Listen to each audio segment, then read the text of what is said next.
Ask any fan of the Atari 2600 for their top picks, and surely River Raid will be amongst them. Its blend of blasting action mixed with the need for some serious dexterity make for a game which truly pushed the hardware upon its release. As with any successful game, one would no doubt expect a sequel to be released hot on its heels. Am I right?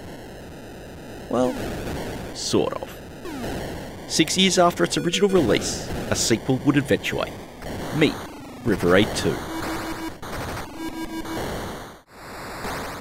This is Beyond The Scanlines, a series focusing on interesting games on classic computing and gaming platforms. River Raid 2 once again has you flying down a series of river deltas. Your objective is to knock out bridges which enemy forces use to transport supplies and equipment. Where the original game offered a continuous stream of levels, with River Raid 2, each one is broken up into 5 separate phases. The first has you on an aircraft carrier ready for takeoff. Hold down the fire button for speed and pull down on the joystick as you reach the end to successfully get airborne. From here, you'll begin your approach flying over open seas. Enemy defences now start to build up, with the main hazard being anti-air flight, which needs some nifty joystick wrangling to dodge and survive unscathed. Other threats include enemy helicopters and aircraft. Both of these can be dispatched with your anti-air missiles, launched by a quick press of the fire button. There's also a variety of enemy shipping, serving mainly as targets of opportunity. Seeking them requires use of your air-to-ground torpedoes, launched by pressing fire while holding down on the joystick. This distinction between weapons for taking out air targets and those for ground targets introduces the first big mechanical change to River Raid 2. The second is controlling your altitude. While the original game had you navigating these rivers at low altitude, it meant that survival was really about being able to control your plane, especially in the narrower sections which you'd find later on. Now, you can adjust your altitude by pushing up or down on the joystick. Adjusting this will inversely adjust your speed to compensate. Flying lower will let you fly faster, and flying high means you fly slow. Both of these are shown on your HUD alongside your fuel levels and a radar which indicates your mission progress. Like the original game, your plane slowly consumes fuel, and flying at higher speeds will consume it faster. During these initial sections, refueling is performed by flying over the golden refueling planes. As you pass over it, your tanks will slowly refuel as much as possible. But reaching landfall is where your mission truly begins. You'll encounter plenty of ground targets to take out, alongside more shipping of course, all of these offering plenty of points for the taking. Yet again, dodging flak is a necessity here, alongside battling the enemy planes and helicopters. But there's also a new threat: the ground. Flying too low, which is shown by your altimeter blinking red, and you'll crash into the ground on contact. As a result, in these sections you really want to fly slow and keep high, if only to give you that bit more time to take out approaching ground targets. Where refueling over the sea required you to fly over refueling planes, over the rivers it's a far more dangerous approach. This time you'll be collecting fuel buoys situated over the water. Collecting these obviously requires you to fly low and fast. It also reduces how much time you'll have to react, but more importantly, introduces the risk of you crashing into the ground as you try to pick one up. This also isn't helped by the reduced size of the play area. Something else which doesn't is their placement. In designing the original River Raid, programmer Carol Shaw used procedural techniques, similar to those famously employed by David Crane in coding Pitfall. Along with giving the player a significant number of levels available, it ensured each of them was populated the same way each time. This includes everything, from the levels themselves to the placement of enemies and fuel tanks. It meant learning these levels was possible, because you could tactically manage your fuel supply, deciding when it was okay to skip a tank or blast them, knowing that another was coming up which would be less of a risk to fly over and refuel. Whilst the river layouts themselves are generated in a similar manner, the same does not apply to the enemies, targets, and refueling points. These elements are all randomised, which results in an inconsistent frequency to the spawning of both the fuel planes and buoys. I found that in many a game, I would find more than enough when flying over the open seas, but once over the river, I would find a single lone buoy, and even if I did manage to collect it, I would not have enough fuel to successfully complete the river section and make it far enough along the next one to encounter refueling planes. Meaning you'll lose lives, not from your mistakes, but because the game just didn't spawn enough of them to give you a fair shot. Once you've located and taken out the bridge, it's now time to return to base. As with the approach sequence, you'll be flying over the open seas, and again, face enemy flak alongside both enemy aircraft and helicopters, but also more shipping to take out. As the seas clear up, you'll be approaching your carrier, and now it's time to land. While the mention of a landing sequence may trigger bad memories for some players, the sequence is far less tense here, and as a result is much easier to complete. It simply involves you lining up horizontally whilst keeping your nose above the carrier, with the occasional burst of speed to keep you aloft.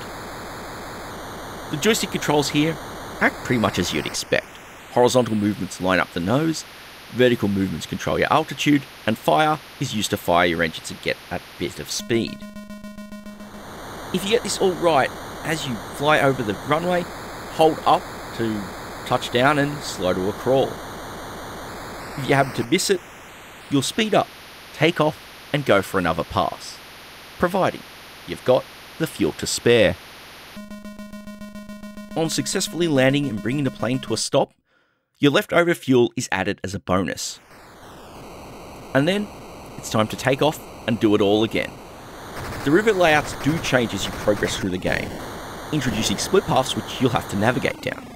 Though granted, because you can just fly over them, it's less tense than it would seem, especially compared to the first game. Unsurprisingly, enemy defences become far more lethal, especially with more frequent flak bursts you'll need to navigate around. Sadly, there isn't a progression of new enemies or elements being introduced.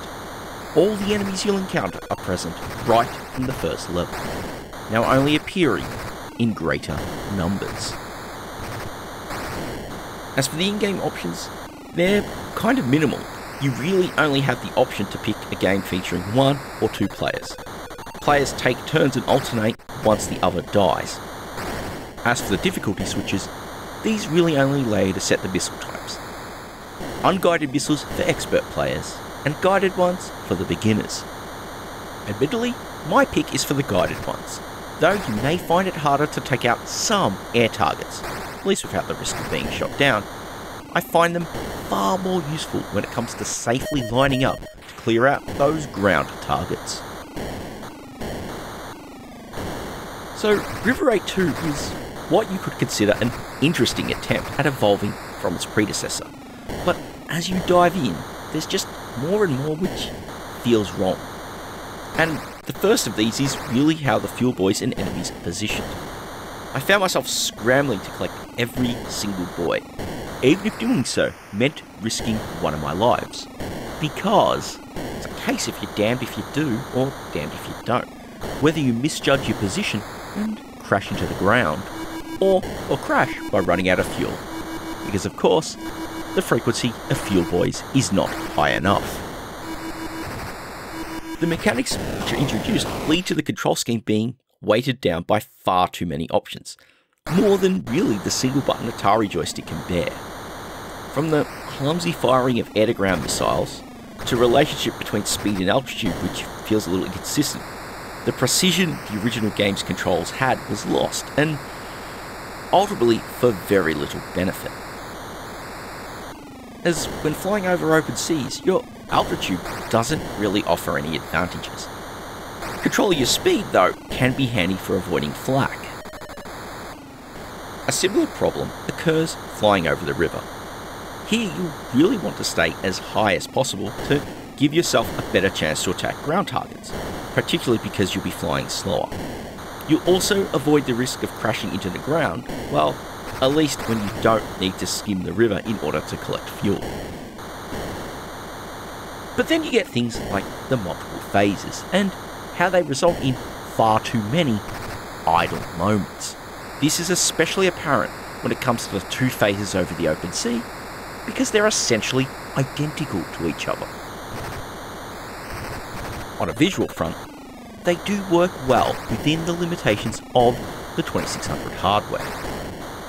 From your plane to all the targets and enemies, they're very clear, well-defined and incredibly distinct over the sea or the ground sequences. You'll be certain to know just what took you out if you happen to lose a life. As for the sound, well, you might not necessarily get the classic Atari crashes and bangs and explosions which you'd expect, but what is here is more than enough to do the job.